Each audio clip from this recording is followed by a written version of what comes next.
ওই দিন কোচিংয়ে টানা 3 ঘন্টা ক্লাস করে আমার অবস্থা অনেক কাহিল হয়ে যায়।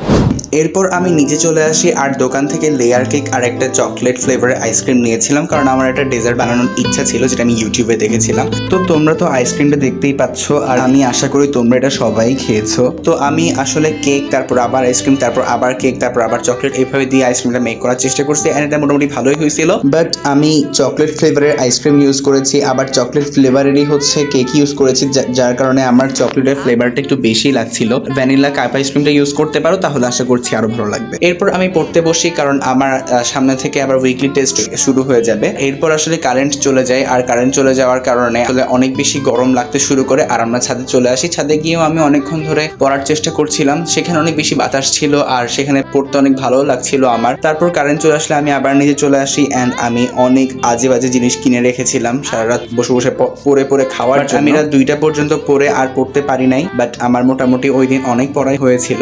গদ্য এবং পদ্য পড়ছিলাম, মানে মাসি পিসি আর বিদ্রোহী, যেটা নিয়ে আসলে আমার এক্সাম হবে। তো that's it for today's video. আল্লাহ হাফেজ, আসসালামু আলাইকুম।